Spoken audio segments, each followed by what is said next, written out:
the Secretary General, Dr. Bongani Mwango, the National Organizer, Comrade Alec Nkuna, the Deputy Secretary General, Comrade Nomsa Dlamini, the Head of Presidency, Head of International Relations as well, Mzobe Makasela. With that, I'm going to call upon, my name is Nhlamulo Ndlela. Members of the media by now, you obviously know me, we interact quite a bit. I'm going to call upon the chairperson to then read out the statement on behalf of the president, and then from there, as per the tradition, we'll take the necessary questions. Thank you. Chairperson.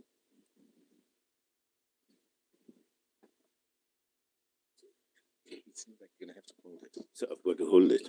Okay. Thank you very much. No, good afternoon, ladies and gentlemen. I'm reading the statement.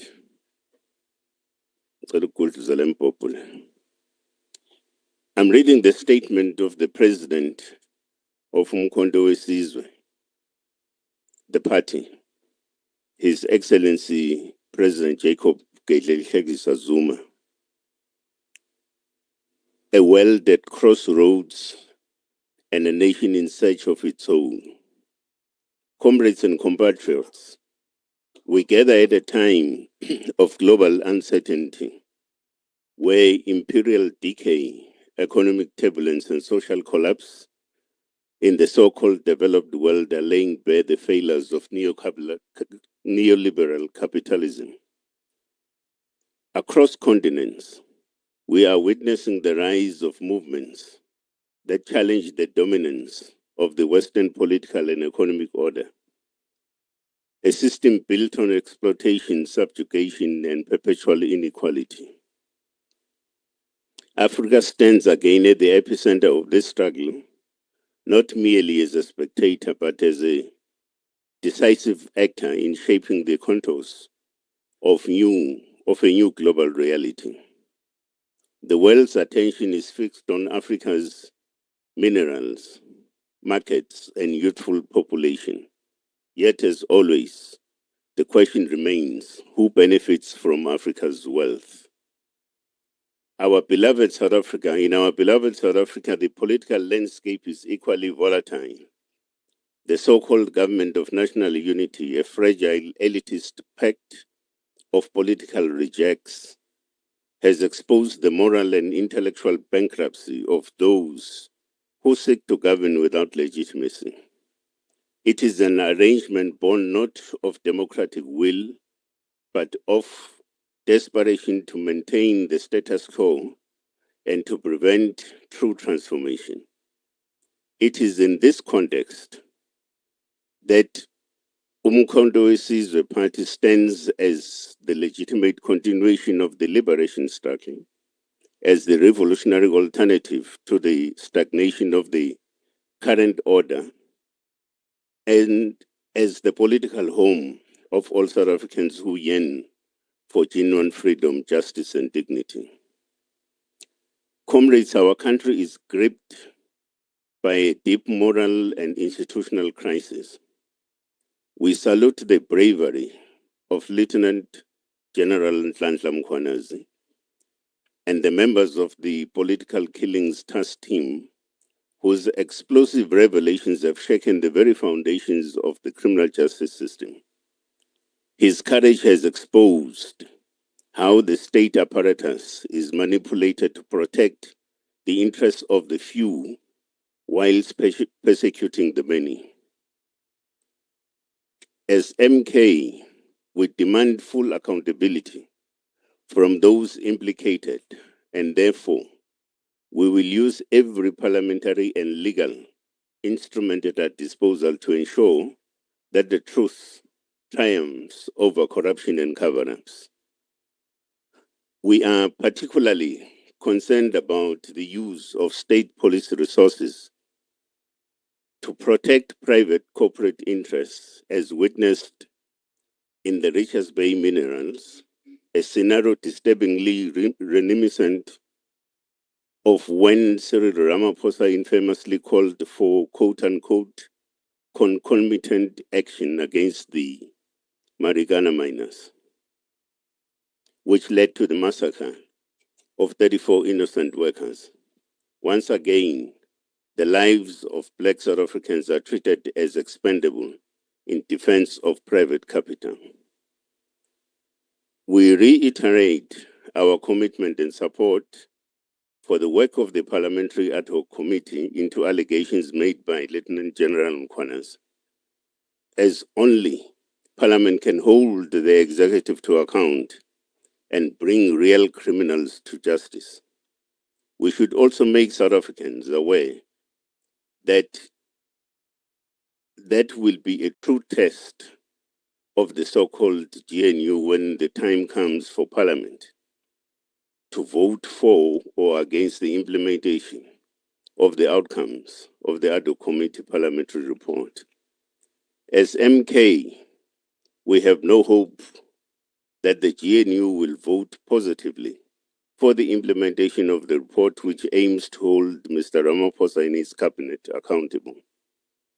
We further call upon the Constitutional Court to unseal the CR17 bank statements and for the Ad Hoc Committee to call upon IPID to declassify the Phala report.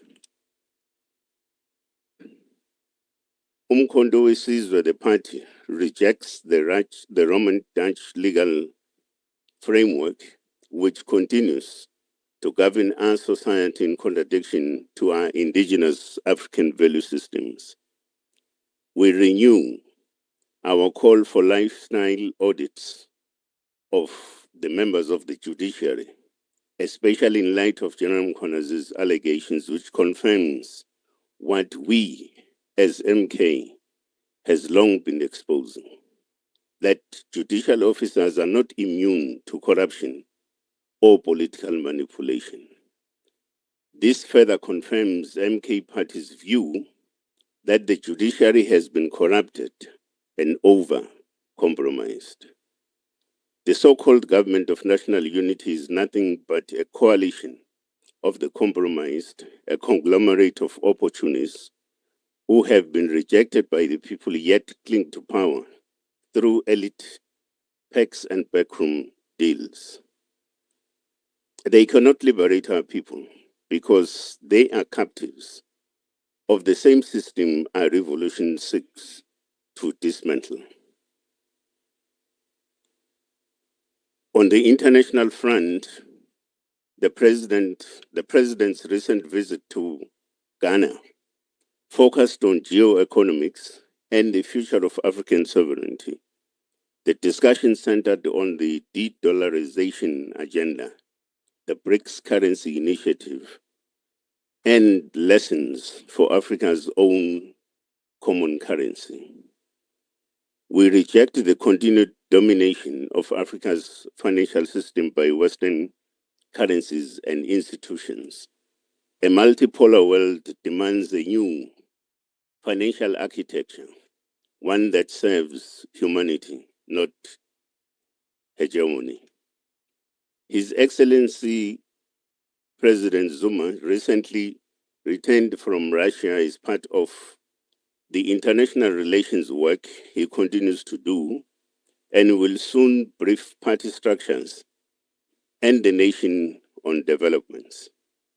As part of his continued work of flying the South African flag high, President Zuma will next week lead an MK Party delegation on a visit to Burkina Faso. Given the magnitude of the international relations and geopolitical work President Zuma continues to do, he has undertaken a decision to appoint a second deputy president to oversee internal and broader political organizational issues. Comrade Dr. Hlophe continues to be the deputy president focusing on the work of the party in parliament. Ladies and gentlemen, as we conclude, we reflect that a year later, in this month of October were the forgotten children that died in October 2024 in Naledi, Soweto, after consuming poisoned snakes from a spaza shop. We remember Karabo Rampo, Jabulo Msimang, Zintle, Ida Mama, Monica Sebedwan, and Isaho Mabot. In their honor and in pursuit of justice, as MK, we will file a class action against the so-called GNU to hold them accountable and get justice for the families that lost their children. Comrades, we are a generation that must complete the mission begun by our forebears, the total emancipation of the African person. The MK Party represents that historic continuity, that revolutionary flame that refuses to be extinguished. Though our enemies conspire, infiltrate, and attempt to derail our progress, we, like the phoenix, shall rise from the ashes of betrayal and stagnation. We shall rise to reclaim our land. We shall rise to restore the dignity to our people. We shall rise to govern this country in the interest of the majority, not the privileged few. The journey ahead is long, but our destiny is clear. MK is poised to take power and to deliver final phase of liberation, the total emancipation of our people. It's a revolution rekindled, a nation reborn. Gwaza, Mkondo Gwaza.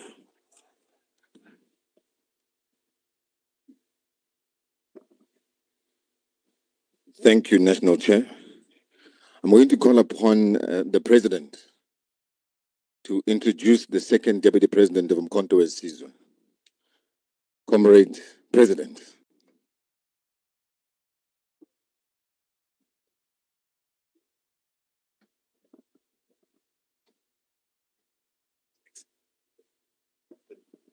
Siyabonga baba, siyabonga. Thank you very much.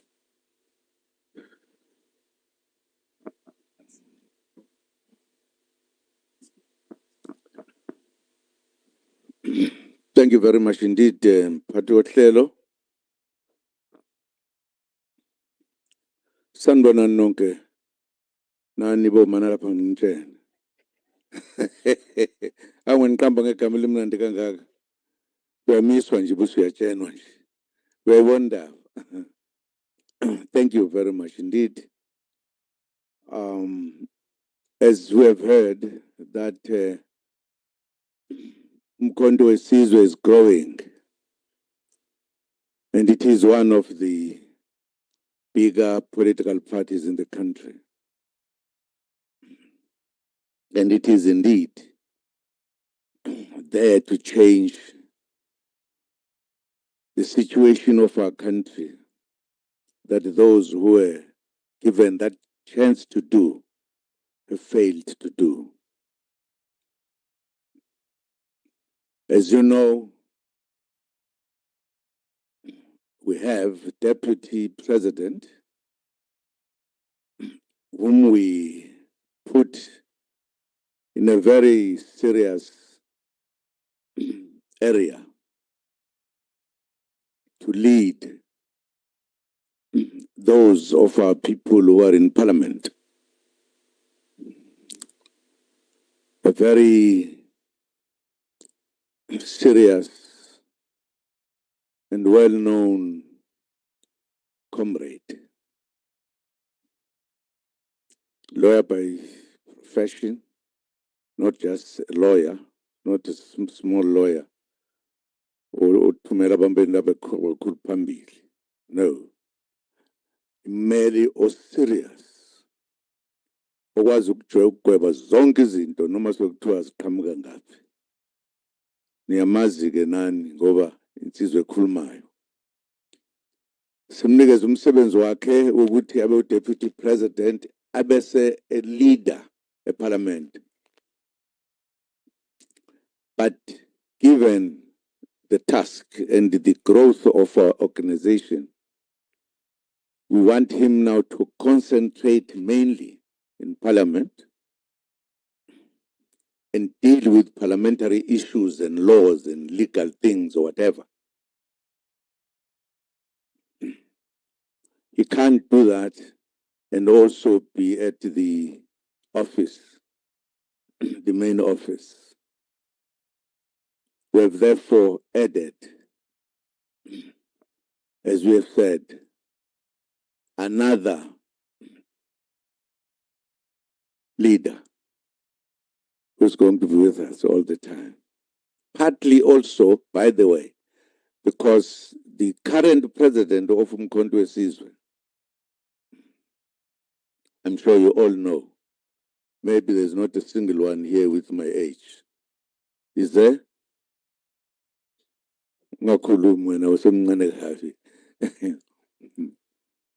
And therefore, we are strengthening our work of our party because we are looking forward. We are not looking other side of the mountain. We look at the mountain. Which we are going to take and lead this country is a serious matter. We have decided to have one of our cadres who have been with for years. His name, Kotliwe. That comrade of ours who's going to join us at the leadership, the top leadership, is Tony Yengeni. Kuprogram Fanagiti, who's join us.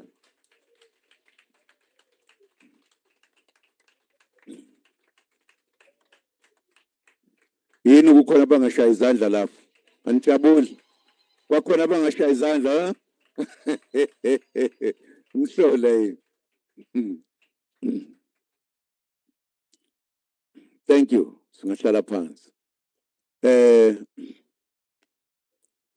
Tony Yengeni is a cadre of many years. The cadre who took a decision to leave the country as a young man, to go and prepare himself to fight to free the black South Africans in South Africa.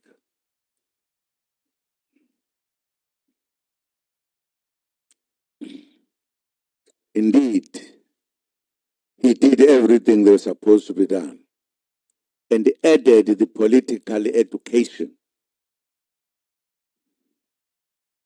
And he has remained a very solid leader, solid cadre. Just to tell you one little thing, when one of our leaders who was sent to Lesotho in a very difficult way, how to move from outside South Africa into the intestine of it, to be part of Lesotho. Pisani was sent there to lead the operations from there.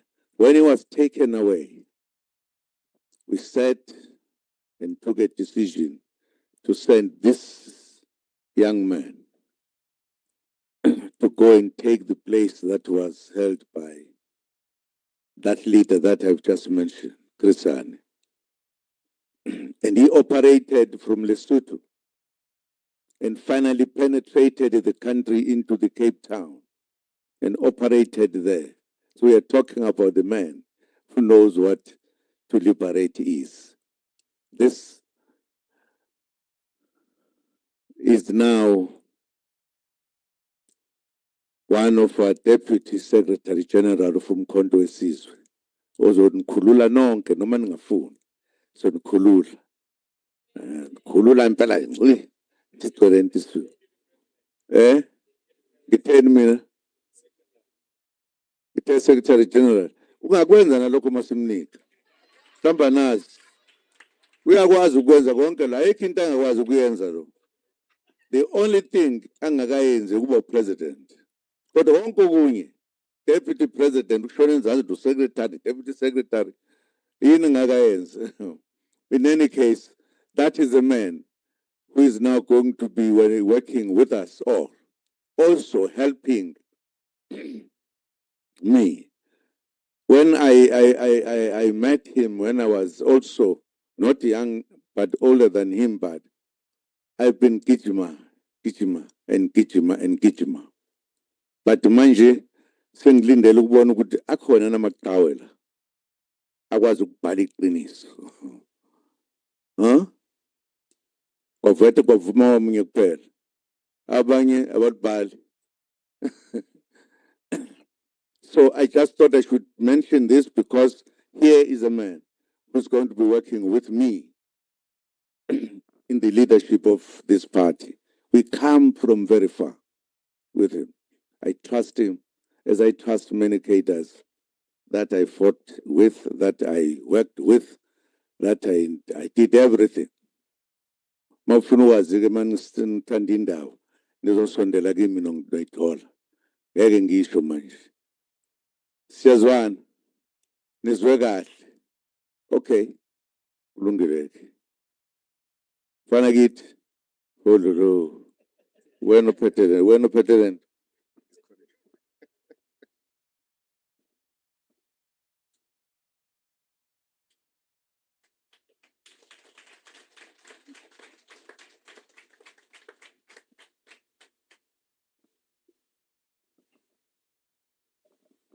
Thank you, President. Welcome, Comrade Tony Ngeni, Second Deputy President of Umkhonto weSizwe Party. I'm going to call upon Comrade, in this case, no. I'm going to call upon yourselves to then ask us questions to the comrades that are sitting up front here.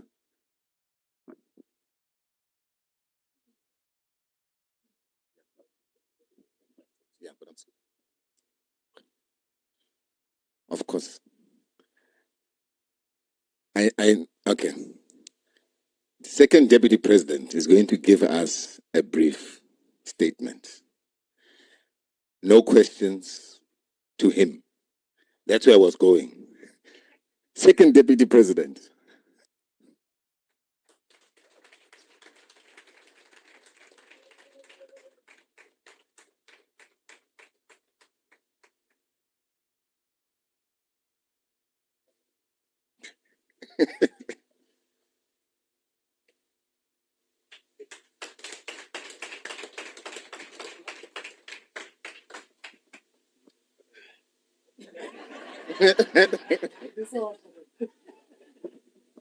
Thank you.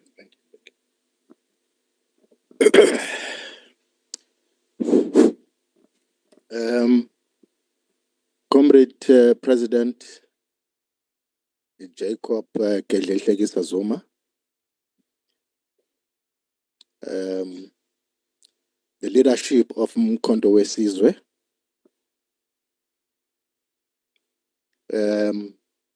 dear comrades, members of Umkhonto weSizwe here present, and dear members of the Fourth Estate.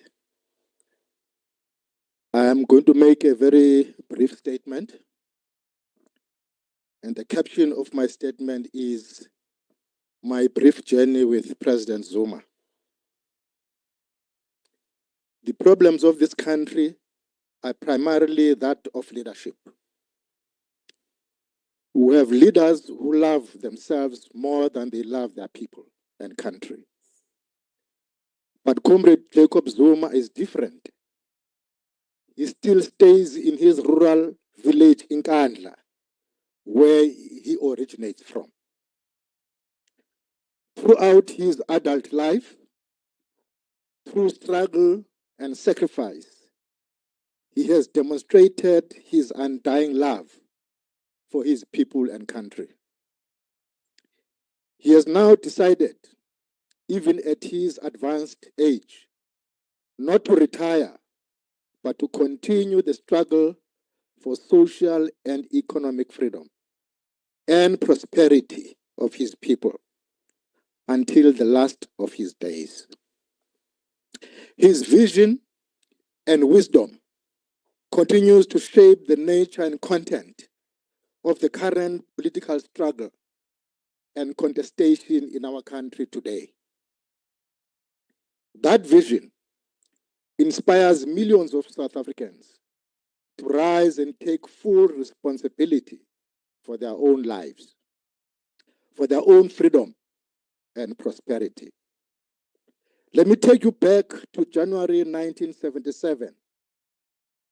I was a young man then, crossing the border into Lesotho with my brother Norman, who, as you may know, later in life retired as a general in the South African National Defence Force.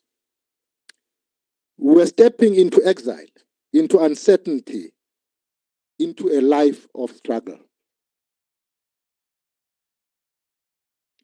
South Africa was burning after the Soweto uprising of 1976. The regime was brutal. Thousands of young people were leaving the country, determined to join Umkhonto weSizwe, the People's Liberation Army. It was there in Maseru that I first met Comrade Chris Hani, a giant and titan of our struggle. Comrade Chris commanded me to stay and assist with the political education of the avalanche of young comrades crossing the border. And so, even before I picked up an AK-47 rifle, I was tasked to be a political instructor, to prepare our youth to understand why we are engaged in struggle and what kind of society we wanted to build. In 1978, I left for Angola for military training. When I graduated from the regular course in guerrilla warfare in 1979, I took my oath in front of President Oliver Tambo himself. President Tambo gave our detachment the singular honor of naming it the Isandlwana Detachment. Our detachment was named after that great battle where our forefathers and warriors fought bravely with only spears and shields to defeat a British garrison using superior weapons. Exactly 100 years before, in 1879. In that same year, OR declared the year 1979 the year of the spear in honor of those Isandlwana warriors and many other martyrs that had made the supreme sacrifice during our liberation struggle. Thereafter, I, together with other comrades, were chosen to undergo a commander's course. That commander's course was carried out by Soviet instructors from the Red Army. After completion, I was sent to Moscow to the Lenin School. This was an international ideological school with cadres from all continents in the world. It was there that my political and ideological consciousness was sharpened and deepened. Just before graduation, Comrade Chris and Comrade Slovo came to see us at the Lenin School. They told me that I was not going back to Angola. From Moscow, I was to be deployed in Lesotho. The apartheid regime had threatened the then Lesotho Prime Minister, Liaboa Jonathan, with invasion unless Chris was removed from Lesotho. Chris was removed from Lesotho by the ANC and redeployed to Mozambique. And I was sent to Maseru to continue with his work. I became the SACP regional convener and became part of the ANC political military command. It was in Lesotho that I came to work closely with Comrade Jacob Zuma. In December 1982, the South African Defence Force launched a bloody raid on Maseru, 42 people, our comrades, including Lesotho citizens, were slaughtered in cold blood. The world would come to know it as the Maseru massacre. The United Nations condemned it, but for us and the bereaved families, it was extremely traumatic, emotional, and personal. After the massacre, President Tambo sent Comrade Zuma to Maseru. His task was to help us organize the mass burial and manage the difficult political environment. I watched him work calm, methodical. It was Zuma who ran the operation for the sudden electrifying appearance of OR on that very morning of that burial. Of course, the masses went wild seeing their beloved leader, OR, in person after such a long time in exile. Imagine the courage it took to bring OR into a war zone like that, and then just as suddenly spirited him out and have him appear safely in Lusaka that very night. That is Zuma. Quiet, resourceful, reliable, trustworthy. From that time onwards, Comrade Zuma was often deployed to Lesotho by OR and the Revolutionary Council. His job was to manage the sensitive relations between the ANC and the Lesotho government. And so from those days in the Mountain Kingdom, through tragedy and resistance, he and I forged a bond that would carry us into the democratic era. Then in Parliament, I served as chief whip of the ANC. Comrade Zuma was deputy president and leader of government business. And Comrade Frene Chinwala was speaker. May her soul rest in peace. Every Monday morning, the three of us met in the speaker's office to coordinate our parliamentary program. Different times, different arena, same comradeship. History has its trials. The so-called arms deal was one of them. Both of us were dragged into it. We're the only two senior leaders charged. I was convicted in the so-called card discount case, which was politically motivated and thoroughly shameful in the manner it was handled. They even sent me to prison. Guess who came to Mamasbury prison to visit me? Comrade Jacob Zuma, Deputy President of the ANC. That solidarity cut very deep. Later, they went after Zuma himself, charging him with the arms deal, a case that has been hanging over his head for more than 2 decades. Justice delayed is justice denied. The fact that that trial drags on today is a serious travesty of justice. And it shows how the justice system can be manipulated and abused. By 2007, at the much talked about Polokwane conference, Comrade Zuma was contesting for the presidency of the ANC. I was proudly leading from the front in support of Msholozi. That conference was not about politics only.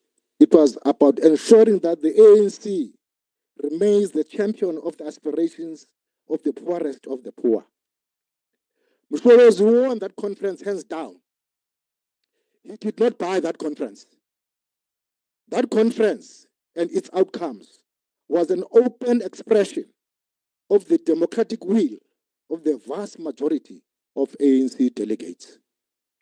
Fast forward, when the Concord decided to throw Comrade Zuma to prison without a trial, I was one of those outraged thousands of the masses that descended upon Ingandla to declare our contempt, our indignation, and rejection for that Concord verdict, and our overwhelming unrelenting support and solidarity with Comrade Zuma. Even when Msholozi later formed Umkhonto Wesizwe, our bond endured. When the ANC took disciplinary action against him, Msholozi called upon me to represent him before the DC. I readily agreed. In moments of crisis, a true leader turns to those he trusts most. Till today, I remain a regular visitor. Till today, I remain a regular visitor to his homestead in Nkandla. We sit together, we deliberate, we debate the crises our country is facing, searching for ways to resolve them. The bond we fought in exile, in Angola, in Moscow, in Lesotho, in parliament, in prison, continues to this day. That bond was forged in the crucible of struggle. We have shared in victories and endured humiliations. We have been tested by fire. We have been through the eye of the needle. From time immemorial, outstanding individuals have and do contribute in the making of history. And those outstanding personalities have to be acknowledged and celebrated during their lifetime. Yet to be truly great, leaders must at all times assert their primacy, pledge their loyalty, and serve the organized will of the masses of our people. This struggle for social and economic emancipation, led by MK and other Black political organizations, is not about me or yourself, or anyone for that matter. It is about the heart and soul of the land of our ancestors and its people, the People's Republic of South Africa. Glory and dignity, the glory and dignity of South Africa and its people, and among other nations, must and will be restored. South Africa and its people must and will be free. Amandla.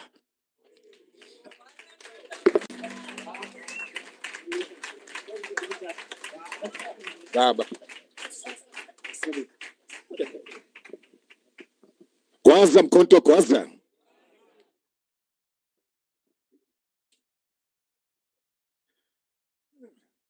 As I said before, I called the second deputy president up.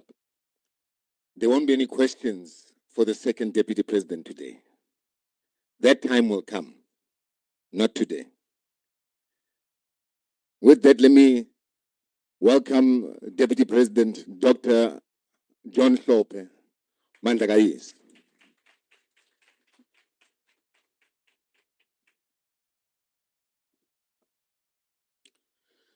We're now going to give the members of the media an opportunity to ask questions, and we will then call upon the leadership to respond to those questions accordingly. So with a show of hands,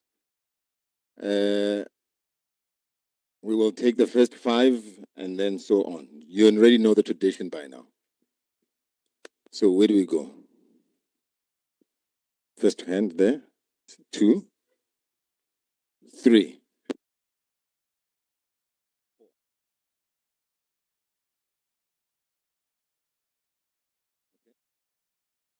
Let's start with the first question. Name, surname, and the media outlet that you represent.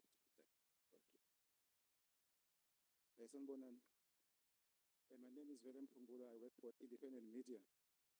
Now, if I have an opportunity, or if I had an opportunity, I would have asked Mr. Yengen whether he has run from the ANC. But that now that we can ask this question, so I left it hanging. So my question is that, okay, no, thanks for the address. Some of the questions have been answered, but one of them, I want to know whether, or maybe I don't need a comment from the president about the court ruling in Pretoria, so that ordered him to pay back 28 million. So I want to comment on that. What is the view of the party and the president, right? Thank you so much. Good afternoon, everybody. My name is Londi Wekumete. I'm a freelance journalist. I work for Ivuma FM and many other media houses. My question is to the president of Umkhonto weSizwe. Zuma, are you going to pay back the money? If you are going to pay back the money, how are you going to pay it? Any plans or measures in place to pay back this money? Thank you.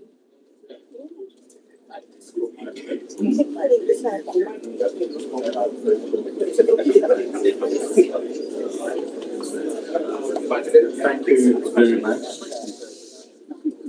Good afternoon. My name is Nkosi Malina Mnisi. I'm with ENCA. I've been partly covered by my colleagues on some of the questions, but perhaps to the issue of this latest announcement of Mr. Yengeni as the second deputy president of the organization. I mean, the president could have chosen anyone else, but perhaps can we just get an understanding what informed the decision, one, of having the second role, in as much as it's been said that Dr. John Klopper will focus on the duties of Parliament, but really what necessitated it, perhaps the broader explanation and elaboration on the two different roles and what their duties will essentially then entail, and perhaps any other reason beyond what we've been told. The second question pertains to issues around the sort of bodies established to investigate the allegations by General Mkhwanazi. The party has been against the establishment of the Madlana Commission, but quite interestingly, and you've conceded to it in your own statement, you are in support of the ad hoc committee looking into the very same allegations.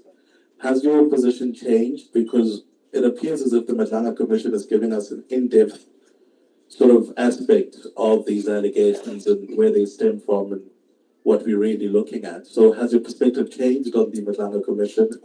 Are you perhaps continuing to challenge its establishment and all of the other side aspects to it? For now, I'll rest there. Thank you.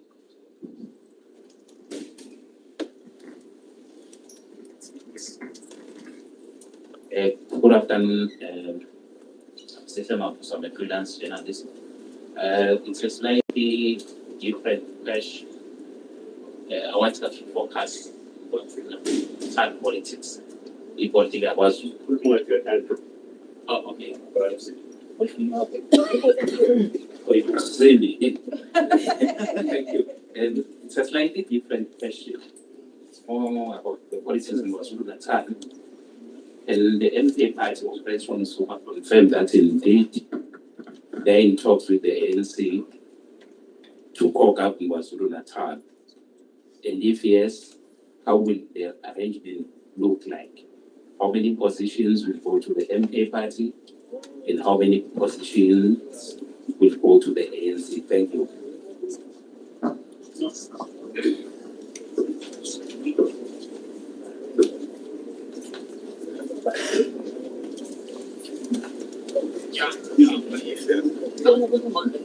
Is that the last question? I thought you guys were going to ask serious questions. You're asking us about 28 million rand. But nonetheless, the first question that came from Willem Pongod, where they're asking President pertaining to the 28 million rand judgment that was handed down yesterday. I guess everyone is asking and wanting to know if you're going to pay back the money and how we're going to end as a party. President?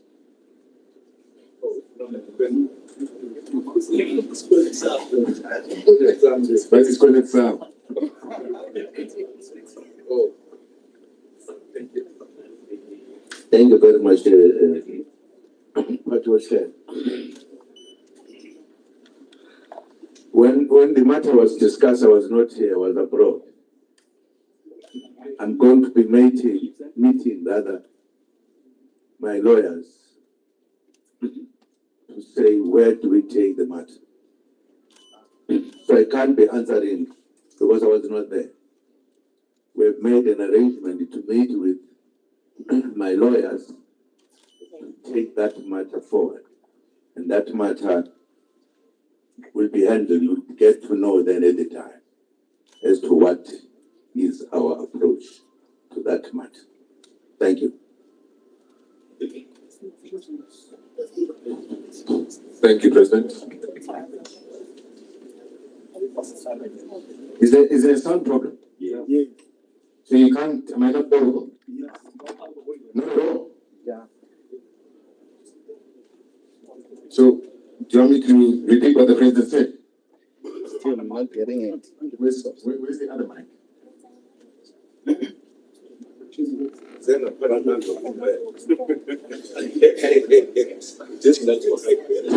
Is this one better?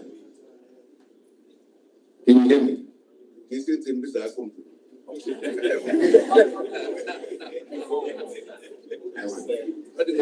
you hear me though?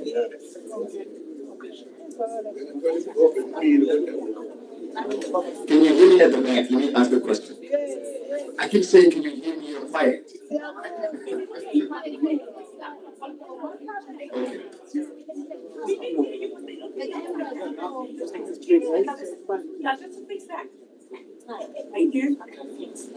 Oh, the cameras are not picking up the audio from the feed. Indeed, but it's not.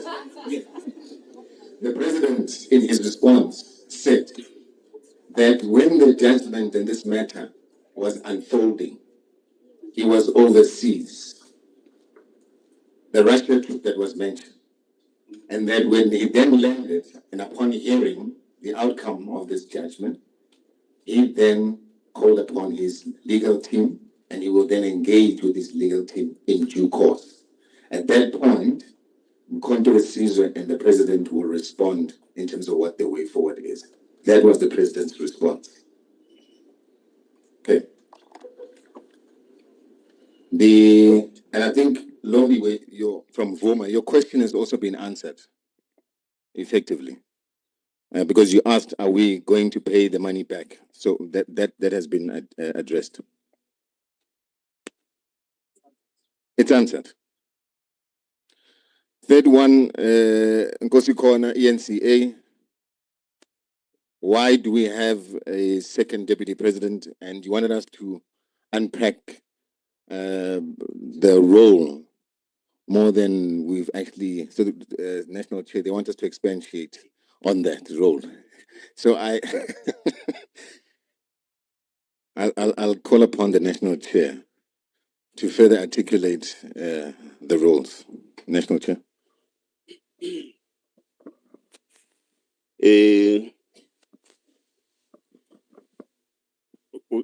Uthe bani lo bebuzumbuzo bani Nkosikhona. Oh, Nkosikhona, I think that question has been adequately responded to, both in the statement in terms of, for an example, let me give you a practical example. The President is now 2 days back in the country because of the work assignments at an international level.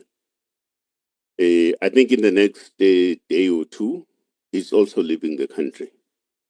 Now, what is being put across simply is this, is that at a practical level, he's becoming more consumed by international work, and therefore you need a second deputy president to focus on the internal matters and the internal matters and the workings of the organization on an ongoing basis. And that the first deputy president focuses largely, because he's the leader of MK as the party in parliament, that he focuses on that particular front. Now, so if you ask as to what is it that necessitated the appointment, I don't know what more can be said except just simply this particular factor, which is more of the material circumstance as it faces the organization. Now, I'm sure somebody is going to respond on the question Kamadlanga Commission. The only issues I want to deal with, I don't know who asked whether we are going to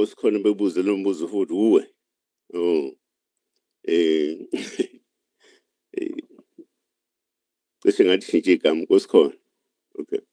Now,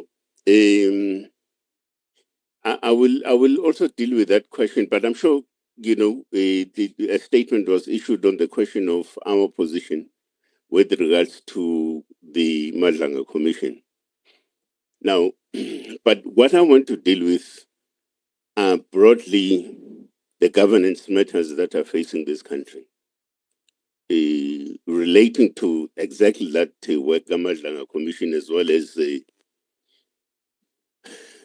other committee work in Parliament.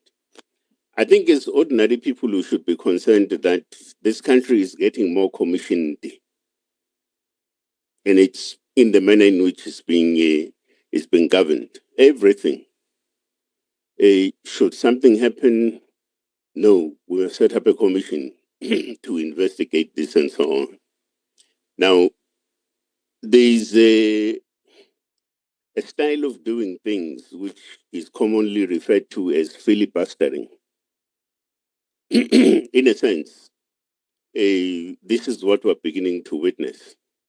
Instead of decisions being taken at a decisive level to deal with issues, no, you opt not to do that. You must set up a commission. The commission must tell you the exact thing that you know.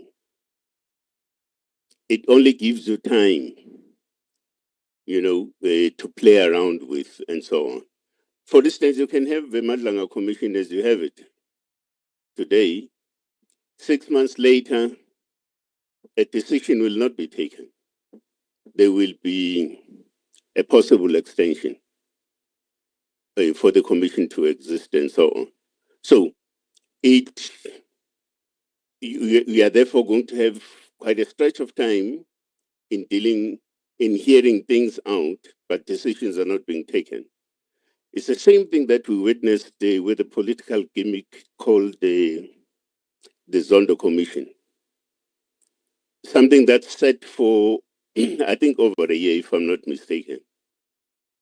And still up until today, you don't have decisions taken around the question of whatever transpired at that particular level and so on. So the likelihood, because part of the problem in this country is that you have all the instruments in place that enable you at the level of government to be able to take decisions. No, you don't do that. You set up a commission that arrives at recommendations, but you also opt out as government to implement those particular recommendations.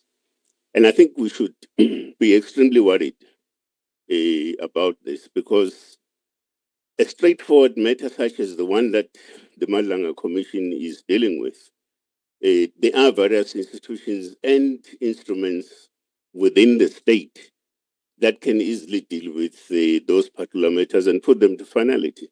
But instead, we are being treated to a particular show which is likely to drag on for quite some time. And I think we should be worried about these kinds of developments. But I would ask people that dealt with the issue of the statement around the Madlanga Commission to restate what our position is. Thank you very much. Thank you, Jim.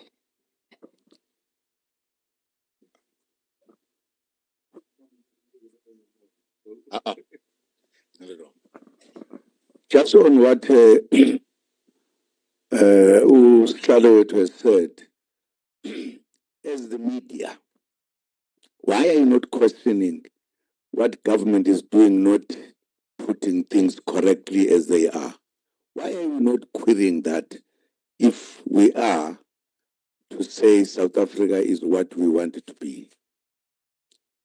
As he has just said,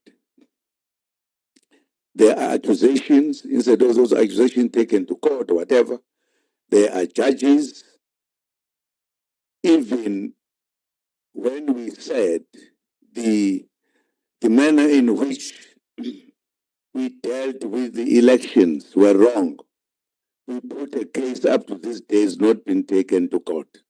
Why are you not questioning these things? That's a question towards you guys who are supposed to help us.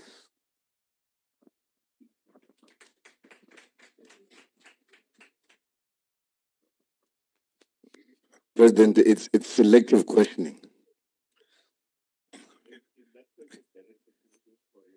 Goes corner. ENCA. I think the issue of the Madlanga Commission has been dealt with, but I think if you recall, the Madlanga Commission was announced at the time after General Mkhwanazi made the pronouncement and made the allegations. Where at that point in time, we called upon the president to fire the police minister, Senzo Mchunu, because there was prima facie evidence that linked him to criminality. That is the basis at which this whole process started. We then stated that we're not necessarily against the Madlanga Commission, we're against how it was actually formed and the basis at which it was formed, which we said it was for political patronage. He should have fired his friend, instead he puts him on a leave of absence. That is the basis at which we are raising concerns as a party that is the official opposition that is responsible in parliament. That why should there be money spent of 148 million? And the fact that, by the way, the chief evidence leader, Terry Mutau himself, who has now stepped down, raised concerns about the money allocation. That alone should tell you that Mkhonto we Sizwe is correct in its stance. The other point that we need to make is that if you look at the current members of the commission, these are the same chief evidence leader from the Marikana Commission. Justice Madlanga himself was a chief evidence leader in the Marikana Commission. You look at Sisi Baloy, she was the evidence leader on the police side. Justice Charles Kinson was under Madlanga, Marikana Commission. Same players are now in the Madlanga Commission. You read between the lines. So we're just saying that there is no need when you have an ad hoc committee in parliament that can hold the executive to account for South African taxpayers' money to be spent the way that it is, especially in the manner that it was brought about. Not to say we're against the Madlanga Commission. Let's bring that clarity. Okay? Thanks. The other question from Sihle Mavuso. They must answer your question. They have not answered your question. So Nkosi Kona, President asked you a question. Where's Nkosi Kona? There he is.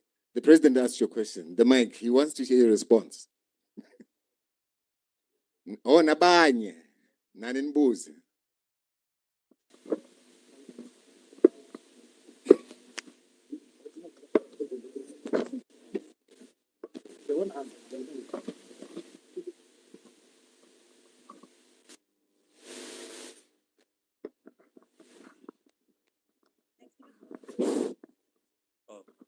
All right.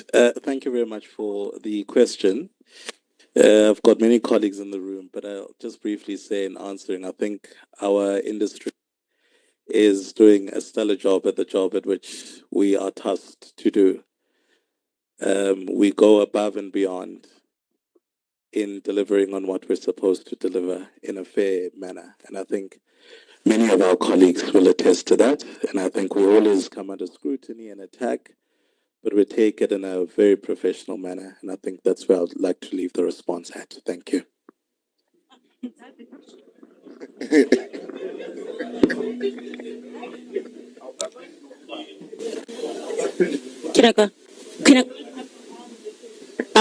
It's Londiwe Kumete again. The question is directed to the president. No.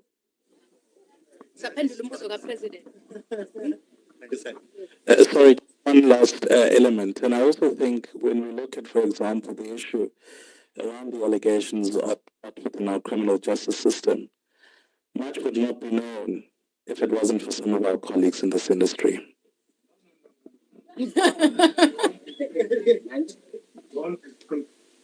Question is very clear. Why are you not challenging the wrong thing in that? Simple. Don't talk about how much it takes to Well, Manuela, the simple answer is we are challenging. You and I, we can have a sit down, we can arrange to sit down and unpack the question.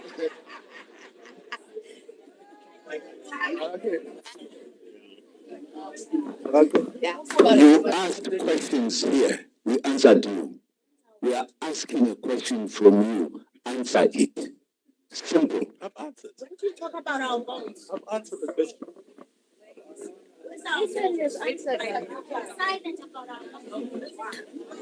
They clearly can't answer, President. We'll give them a time. But, President, the one question we should ask him from ENCA is that they came to Nkandla just before the elections, when they did an interview, they spent 2 hours with you. I was in that interview. Till today, they have not played your interview. They must answer why. That's the second question. They have still sealed our interview with President Zuma. What was the next question? Okay. Yes, indeed. So the system was also asked a question. So then, before we come to, let's just engage with Caesar. Caesar's question was around KZN and the governing of KZN. Yeah. Thank you very much. They should answer all the questions. You must answer very concise. We're coming back to this one, President. Thank you very much. Just a recap. Is the MK party in talks with the ANC to co-govern KwaZulu-Natal? If the answer is yes, how many seats will go to the ANC? How many seats will go to the MK party? And again, have you also engaged the EFF, considering that there is a fallout between the two political parties at national level? Thank you. I'll call upon the SG to respond to that. I don't know which fallout you're talking about, because we have a progressive charter that we've signed in Parliament. But in any case, that's what you're reading into it. All right. Good morning to you all. Thank you, Mavuso, for your question. I think before I respond to your question directly, we have to remember that Umkhonto weSizwe is probably the first political organization or movement that registered phenomenal growth within 5 months. As such, it's been a very, very rough but fast pace that we've been moving at. Then we decided to embark on a strategy, define it properly, that will take us to a landslide victory in 2026 local elections, and then 2/3 majority in 2029. All of these things have necessitated the relook of our organization. It's not just a movement, but now it's got to be an corporate structure, an organization that has got trusted systems and processes. Part of that process has to be to beef up the human capital, the intelligence, the experience, the expertise of the cadres that we have at a higher structure. That's one of the reasons we have Comrade Tony. And it's in line with your question, Mavuso, looking at how we want to go to 2026 and 2029. We have taken a deep look at how we will be positioning ourselves. We have then charted a new theme called "We are poised to take power and govern." Sikulungele ukubusa. And we said, why not start with KZN? Hence, we won this province, we believe, with 2/3 majority. But we were told that we won it with only 45%. The question is, why are we being governed by people that got 14%, 18%. We have decided to reclaim our province because it rightfully belongs to Umkhonto weSizwe. And in doing so, we have decided to throw a motion of no confidence in the executive, particularly the premier. But we will not dish out the details at this stage. Your question was ANC and us. I can tell you now that is a premature question. There are no seat discussions at this stage, and there is no direction that we are talking to any of the parties in the legislature in KZN. That will be divulged in due course. At this stage, we are just doing it and running it our way as Umkhonto weSizwe. Thank you.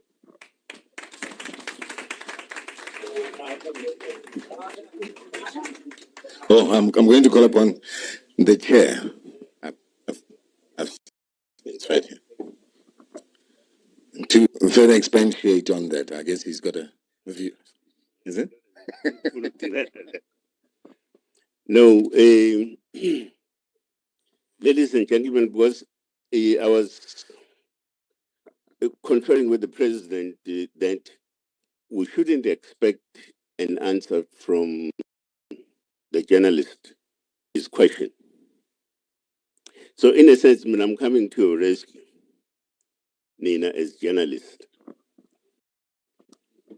and I think you should understand why. You are not decision makers.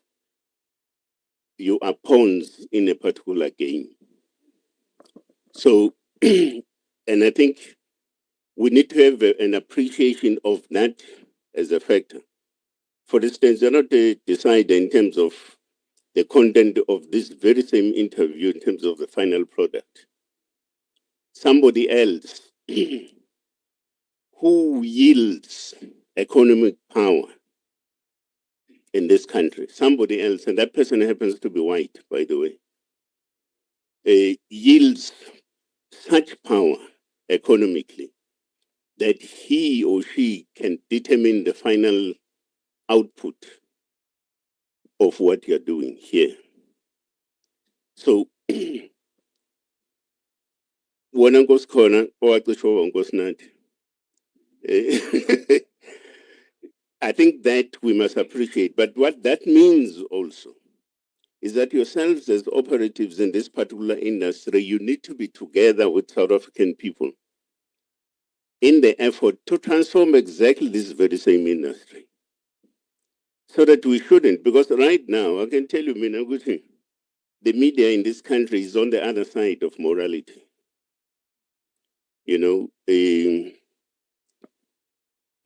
I'll give you an example. It has never happened to anyone, including ordinary criminal, I think, in this country, that tholakala imali embhedeni wakho nokusofa wakho hayi omunye umuntu wakho endlini yakho, emzini wakho, right? And there's no noise about this thing. When I'm saying you're on the other side of morality, ask yourself a question. Had it been President Zuma that such an circumstance happened to? I'm telling you, we're not going to sleep, right? Now, and that's what we need to correct. Because principle is principle. If something is correct, it is correct. Something that is wrong. Finish. Right? There shouldn't be, oh yeah, no. You have a law in this country that says money in your possession in your own private residence cannot be in excess of 25,000 rands. That's the law. Right? And you preside over an institution that upholds the law and implements that law. But it happens to be you.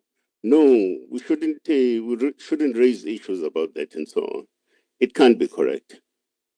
So that's why I think at the center of this question that is being posed by the president, it's not just simply a question that you should be wishy-washy about in trying to respond to.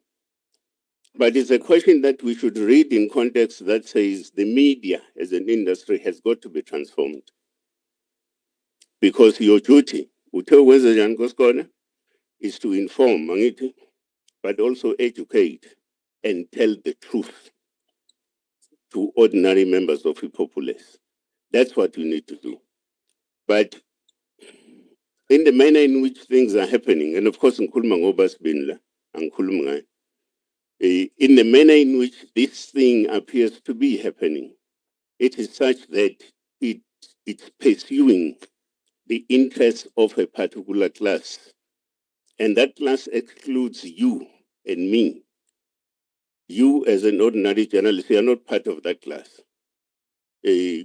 which is propagating its own particular sort of interest for the objectives of a perpetual control and societal control by the few, because they happen to yield economic power. So, ngiyacela President ukuthi ubaxolele ukuthi ngeke bawuphendule lo mbuzo njengamanje ngoba vele abekho in the position okwazi ukuphendula lo mbuzo.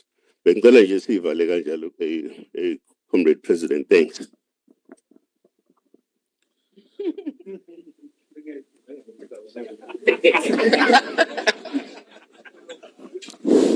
uma sihlalo nami ngelinye ilanga ngithi anguphendule lo mbuzo. Ngiyophoqwa yini abafowethu laba nodadewethu ukuthi phendula wena, kodwa thina wena bona baphendule. Ngiyabuza.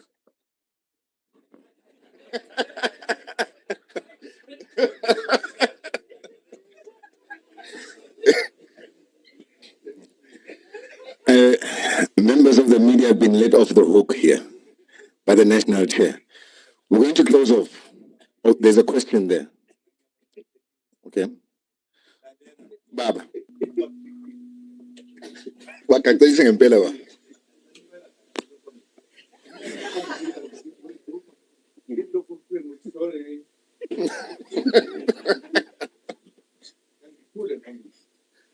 Abakuzwe kahle bo. Bara ngibona bazovuma.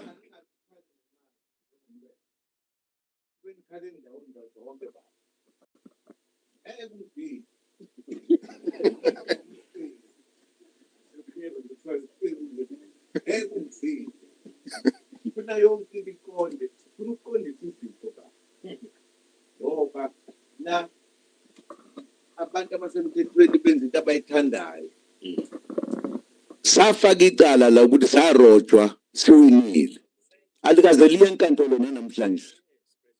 Why ningabuzi manje ngama-journalists ifuna ukukhuluma amaqiniso alelizwe na?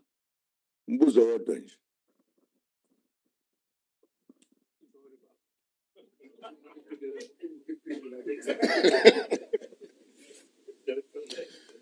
Last round of questions. I see there was 3 hands from what I saw. 1, 2, Londiwe. 3.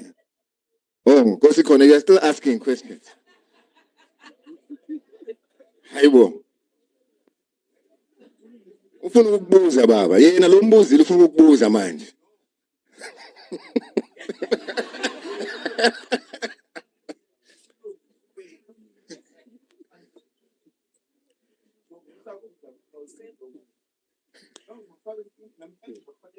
Bakacekile ba.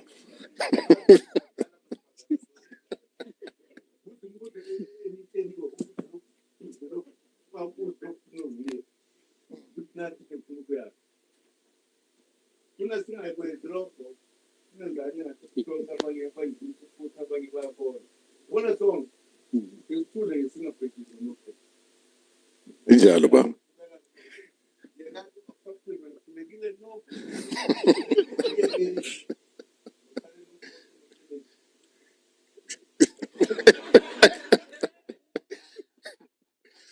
Thank you so much, Program Director. My name is Bongani Mkacho. For me, it cannot be a question. What I see is the leadership and wisdom of our president. And I'm happy that the media is all here today. No one is going to say anything about the leadership the leadership is. Sorry, you're going to say you're from which media house? Remember, you have to mention your name and so we know who we're talking to. Bongani Mkhatshwa, it's my. Which one? I'm doing my own media.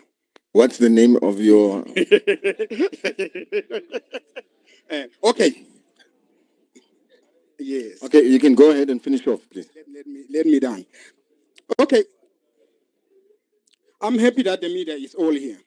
We will not hear any other stories about the division of the leadership of MK. Why I'm saying this? I'm happy that the president has already introduced a new deputy, and I see, I'm observing myself, our legal who was the deputy president, is here. And you can see that the leadership is unity. So that's why I'm saying, as the president has said, you can even see that, yes, people... But just speak. Thank you. That's a comment. We appreciate your insight. Thank you. For the first time, someone from the media says something, President. The next, Londiwe. Thank you, Samulo. Greetings again. Londiwe, freelance journalist from Vuma FM and many other media houses in KZN. Kuke kuba nenkulumo ehlongozayo mayelana nokuthi umongameli uBaba Jacob Zuma kungenzeka avele laphana kulezi inkomfa ezimbili ezikhona that are running concurrently. Ingabe kuyiqiniso kangakanani lokho? Uma ngabe kuyiqiniso ngabe uzovela nini? Kuphinde kube khona any concern ethi mayelana ne-MK party during the time bezama ukuvimba ikomiti ukuthi liqhubeke. Ingabe lokho babekwenziswa ingoba nakho izathu ezinhle ezikhomba ukuthi ubaba is implicated na? Hello. Okugcina ngci engisabuza lutho manje. Kumayelana nama undocumented foreign nationals. Ngimbonile uMacungane la ngemuva ngiyibona ehola i-desk sorry Zondi. Ngicela ukubuza kuleyo ama foreign nationals ukuthi ngoba sazi ukuthi akhona ama operations afana nalawa aholwa uPremier kwaZulu Natal ubaba uThamsanqa Ntuli la athi khona engangeni ngesango iyafohla ebese kuba khona March and March dudula operations njalo njalo. I-MK party ngabe iyayihlanganisa yini nabo? Uma ngabe ukuthi ayihlanganisi kuphi okuhlukile bona bakwenzayo? Ngoba sisibabone bephumile siphume nabo kwesinye isikhathi kodwa emva kwalokho bese kuphelela lapho singababoni behlanganyela nalawo amanye ama-operations. Thank you. Thank you once again. I just wanted to get more in terms of the class action against the GNU as it pertains to the Soweto incident involving the children. If that could just be unpacked in terms of what that essentially is.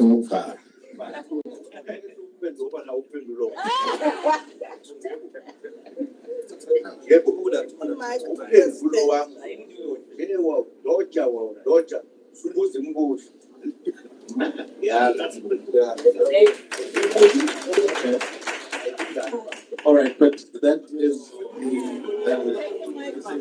the thank you.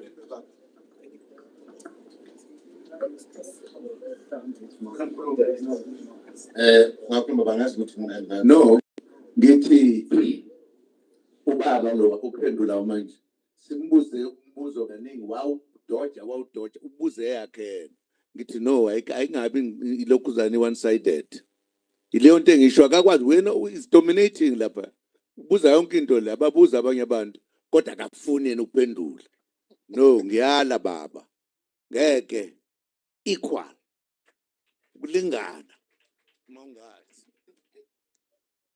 Next. But sesiyayivala ke manje. Sesiyayivala.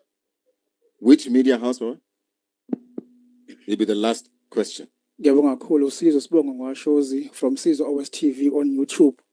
I thought usisi wami uzobuza umbuzo othinta iMK Labour Desk who owns MK Labour Desk, because we saw Ubaba Ngcobo TP Ngcobo, Bishop TP Ngcobo, he registered civic as a civic organization. So ube khona confusion nangesikhathi ukhanyile ephendulo ekutheni ecela aphendule ngaphawula. I'm happy also to Manzinzula, who owns MK Labour Desk, because TP Ngcobo wathi he owns a MK Labour Desk, because why register as a civic organization yabo. Okay. SG, do you want to take that? Because I think we've stated that this presser, by the way, now I'm going to being opportunistic. This presser is the president's presser to announce the second deputy president. We're going to have a press briefing that's going to be led by the SG. We will discuss organizational issues. So, Mkelanje Ogunye Nis Alawe, got a new SG, 70 days in office. He is addressing and dealing with all those issues. Okay? Thanks. Ngiyabonga Nhlams. Quickly, let's respect the fact that Ingwele Ubaba Wethu is the one that invited us here. What he invited us for has been delivered. But let me address these two things. Talking about commissions, that's done deal. There's no answer for that question. Undocumented foreigners, there is a forum that you can come to, not the press briefing today, that is being addressed. But to put you in a much comfortable position, Umkhonto Wesizwe has got 10 principles or values. I'm not going to mention all of them. The first one is Ubuntu Boto. Second one is unity in action. And then the third one talks exactly to the undocumented foreigners. Number one, it says patriotism, Pan-Africanism, and equality. We believe that we belong with the Africans in the African continent. We are South Africans, but we belong together. That is why our president is making these trips. Part of it is to make sure that we break the barriers of trade and economy. Now, undocumented Manglinza, I know Manglinza, we've had the discussion. We have your TP Ngcobo issue that must be addressed by my office, and I've engaged them.